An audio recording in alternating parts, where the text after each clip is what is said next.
샬롬. 제목은 지혜롭게 살자입니다. 우리는 살면서 순간순간 지혜가 필요하다는 것을 깨닫게 되지요. 지혜가 있으면 어려운 일을 피해 갈 수가 있습니다. 또한 어려운 일을 만난다 해도 잘 극복하고 아름다운 결과를 낼 수 있기 때문이지요. 또 같은 일을 해도 짧은 시간에 수월하게 열매를 낼 수가 있습니다. 그러니 지혜를 얻으면 부족할 것이 없고 만사형통하죠. 사전에는 지혜를 사물의 이치를 밝히고 시비의 선악을 판별할 수 있는 능력이라 정의를 합니다. 하나님께서는 사람의 뇌세포에 기억 장치를 만들어 주셨지요. 그래서 자신이 보고 듣고 경험한 것을 기억하게 하셨습니다. 갓 태어난 아기에게는 기억 장치에 아무런 지식도 들어있지 않지요. 그냥 본능적으로 어머니의 젖을 빨며 웁니다. 그러다가 자라면서 많은 것을 보고 듣고 배우며 지식을 쌓아가지요. 이러한 지식을 적절히 배합하여 활용하는 것이 바로 지혜입니다. 그래서 지식을 얼마나 잘 활용하느냐에 따라서 지혜롭다, 그렇지 못하다 말하지요. 지혜는 개인뿐만이 아니라 가정이나 직장, 나아가서는 나라에도 참으로 중요합니다. 지혜의 정도에 따라 사람이 죽기도 하고 살기도 하며 한 나라가 흥하거나 쇠하기도 하지요. 그래서 지혜를 얻는 것이 은을 얻는 것보다 낫고 그 이익이 정금보다 나음이니라. 지혜는 진주보다 귀하니 너의 사모하는 모든 것으로 이에 비교할 수 없도다 말씀하셨지요. 지혜는 그 얻은 자에게 생명나무이고 지혜를 가진 자는 복되도다 말씀한 겁니다.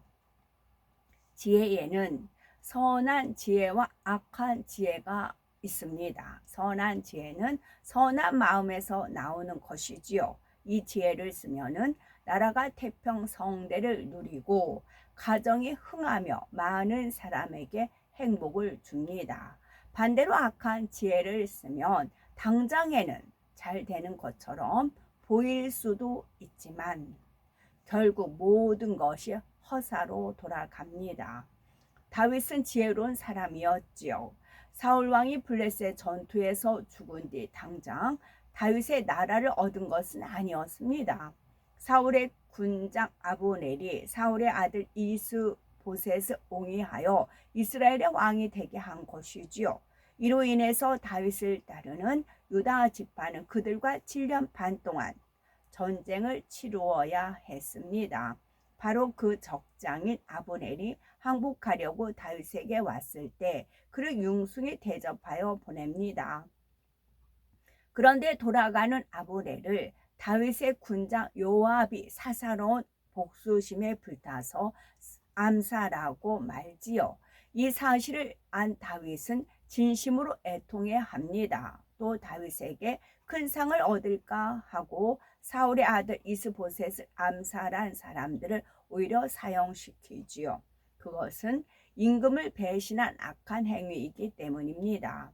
이러한 다윗의 행함은 백성들의 마음을 움직였고 그들이 자진해서 다윗을 왕으로 추대하였지요.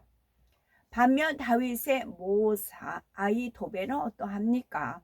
다윗의 아들 압살롬이 반란을 일으켰을 때 그의 편에 가담을 합니다. 악하기 때문에 자기 유익을 쫓아 다윗을 배신하고 압살롬에게 간 것이지요. 심지어 다윗을 죽일 수 있는 기막힌 지혜를 말해줍니다. 이세후세라는 사람이 다윗의 밀명을 받고 예루살렘에 들어가 먼저 압살롬이 자신을 의심하지 않도록 만들지요. 그리고는 아히도벨의 악한 모략을 깨뜨리고 다윗 일행의 생명을 구합니다. 이에 대해 사무엘하 17장 14절에 그는 여호와께서 압살롬에게 화를 내리려 하사 아히토벨의 좋은 모략을 파하기로 작정하였음이더라 하였습니다. 세상 돌아가는 이치도 다 마찬가지죠. 모든 것이 하나님의 주권 아래 있기 때문에 반드시 선이 악을 이기게 되어 있습니다. 아히토벨은 자기의 모략이 시행되지 않자 자결하고 맙니다. 즉 자신의 말을 따르지 않은 압살롬이 다윗에게 패할 것이고 자신 역시 다윗을 배신한 대가를 치르게 될 것을 알았기 때문이지요. 이처럼 악한 지혜는 결국 망하는 겁니다. 다윗의 손자 르호보암의 경우도 그러하지요. 그는 솔로몬 뒤를 이어서 왕위를 올랐을 때 어리석게도 이스라엘의 온 회중의 건의를 무시해 버립니다. 회중이 요청한 것은 이 솔로몬 왕 때 여러 가지 공사로 백성의 부담이 컸으니 그 고역과 무거운 멍에를 좀 가볍게 해달라는 것이었습니다. 솔로몬 왕을 모셨던 노인들은 전후 사정과 백성의 마음을 잘 아는 고로 백성이 원하는 대로 하자라고 건의를 하였지요. 그러나 르호보암은 그들의 충고를 무시하고 친구들의 말만 듣고서 포악한 말로 멍에를 더욱 무겁게 하겠다고 합니다. 친구들이 악하기 때문에 악한 지혜가 나왔고 왕도 악하니 그들의 악한 말이 더 좋아 보였던 겁니다. 그 결과 백성의 마음이 왕에게서 돌아서고 나라가 둘로 갈라지고 말았지요. 다음으로 하나님께서 원하시는 선의 지혜가 얼마나 좋은지 기생 랍을 통해 살펴봅니다. 모세가 죽은 뒤 이스라엘 백성은 여호수아를 따라 가나안 땅을 향해 갑니다. 그 과정에 여호수아가 정탐꾼 두 사람을 여리고 성에 보내지요. 여리고 성에 사는 납은 이스라엘을 인도하시는 하나님의 소문을 알고 있었습니다. 홍해를 갈라 이스라엘 백성을 건너게 하신 것과 전쟁에서 이스라엘이 승리하게 하신 사건 등을 듣고 그들의 하나님이 참 신이심을 깨달았지요. 그래서 라합은 이스라엘 정탐꾼을 집에 숨겨줍니다. 왕이 그들을 잡으려고 사람을 보냈지요. 그러나 지혜로운 말로 따돌려 위험에서 구해 주었습니다. 하나님께서는 이러한 납을 축복하여 여리고 성이 멸망할 때에 그녀와 함께한 일가 친척까지 구해 주었지요. 우리도 이처럼 어떤 문제에 직면했을 때에 선한 지혜를 쫓으면 실패를 면하며 어려움을 이길 수가 있습니다. 그러면은 어떻게 해야 이러한 지혜를 얻을 수가 있을까요? 선한 지혜를 받기 위해서는 무엇보다 성결해야 합니다. 마음이 성결하면 모든 생각과 방법이 진리에서 나옵니다. 누가복음 6장 45절에 선한 사람은 마음에 쌓은 선에서 선을 내고 악한 자는 그 쌓은 악에서 악을 내나니 이는 마음에 가득한 것을 입으로 말함이니라 하신 말씀처럼 선한 마음에서는 악한 생각이 나오고 진리의 방법이 나옵니다.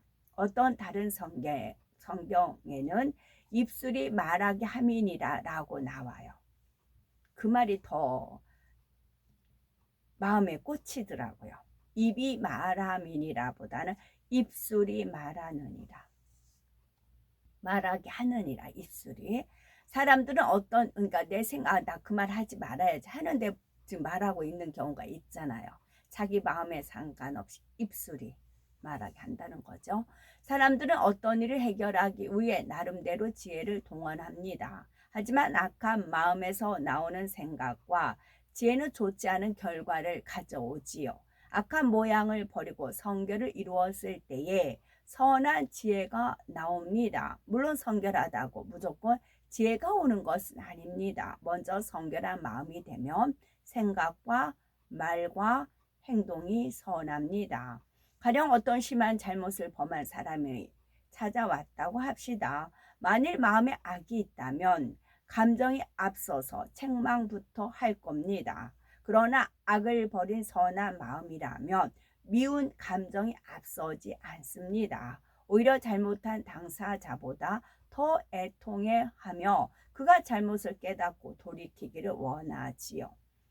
쥐가 막다른 골목에 몰리면 고양이를 분다라는 말이 있죠.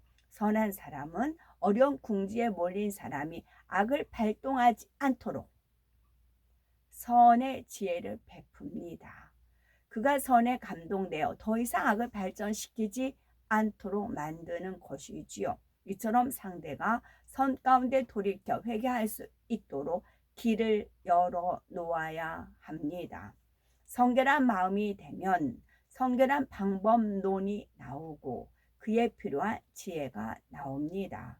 야고보서 3장 17, 18절에 오직 위로부터 난 지혜는 첫째 성결하고 다음에 화평하고 관용하고 양순하며 궁일과 선한 열매가 가득하고 편벽과 거짓이 없나니 화평케 하는 자들은 화평으로 심어 의의 열매를 거두느니라 하였습니다.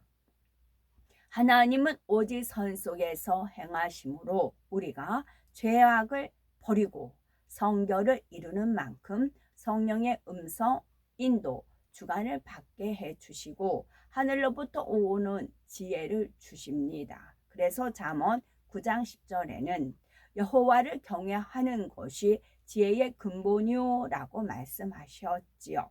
야고보서 1장 5절은 너희 중에 누구든지 지혜가 부족하거든 모든 사람에게 후히 주시고 꾸짖지 아니하시는 하나님께 구하라 그리하면 주시리라 하셨습니다. 지혜의 근원이신 하나님께 지혜를 구하셔야 되겠지요. 이와 같이 일상생활에서 믿음의 선진들의 지혜를 배워 삶에 적용하는 것이 지혜입니다. 선진들이 겪었던 각 사건에 대한 선의 지혜를 배워서 잘 양식 삼으면은 비슷한 일을 닥쳤을 때 성령께서 떠올려 주심으로 형통한 삶을 영유할 수가 있습니다. 아멘. 샬롬.